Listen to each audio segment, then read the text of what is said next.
अस्सलामुअलैकुम। आज मैं आप लोगों के साथ सिंपल टोमेटो करी, ये बहुत ही ज्यादा आसान और डिलीशियस रेसिपी शेयर कर रही हूँ। ये खासकर बैचलर्स और बिगिनर्स के लिए है ताकि वो बहुत आसानी से इसे सीख सकें। तो चलिए इस मजेदार रेसिपी को बनाना हम शुरू करते हैं।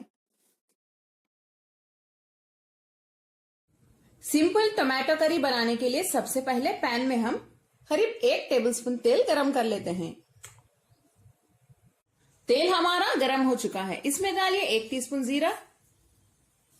इसे हल्का सा सौटे कर लें, इसे जलने ना दें। बस एक 10 से 15 सेकंड तक कीजिए। नेक्स्ट इसमें डालिए 2 बारीक कटी हुई हरी मिर्च।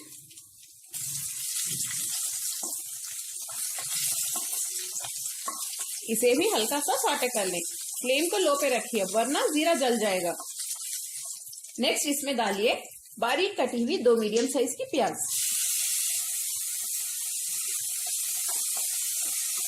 प्याज को अच्छे से भून लें, इसका थोड़ा कलर चेंज होने तक। प्याज का रंग बदल गया है। नेक्स्ट इसमें डालिए 1 टीस्पून अदरक लहसुन का पेस्ट। इसकी कच्ची बू जाने तक मीडियम फ्लेम पे इसे भी भून लें प्याज के साथ। अदरक लहसुन के पेस्ट को भूनने के बाद इसमें डालिए 1 टीस्पून लाल मिर्च पाउडर और आधा टीस्पून हल्दी, थोड़ा सा नमक। टमाटर के सालन में नमक थोड़ा ज्यादा लगता है। थोड़ा पानी डाल के भूनिए वरना मसाले जल जाएंगे।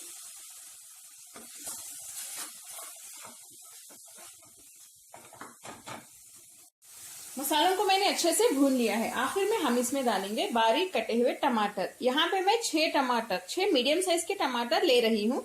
ये कुछ आधा किलो से थोड़ा ज्यादा होगा। इसे डाल देते हैं।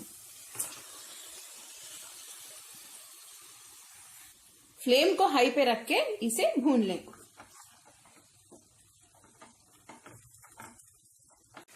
टमाटर को मैंने हाई फ्लेम पे 3 से 4 मिनट तक अच्छे से भून लिया है।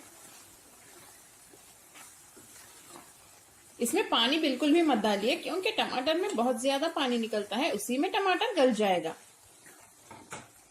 टमाटर को अच्छे से भूनने के बाद फ्लेम को लो पे रख दें और लो फ्लेम पे हम इसे तब तक गलाएंगे जब तक टमाटर अच्छे से गल जाए।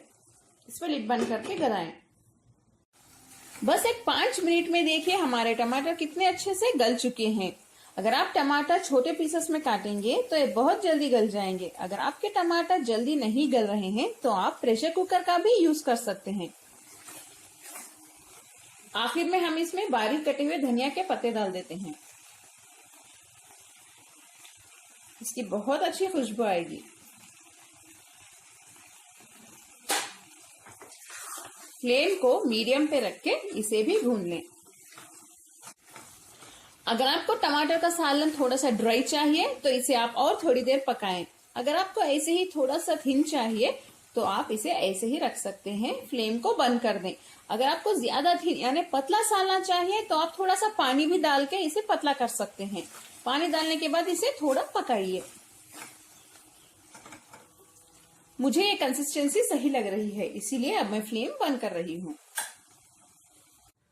देखिए हमारी डिलीशियस सिंपल टोमेटो करी अब तैयार है। कितनी सिंपल और इजी रेसिपी है ये। मैंने इसे खासकर बैचलर्स और बिगिनर्स के लिए बनाया है ताकि वो बहुत आसानी से इसे सीख सके और बना के खा सके।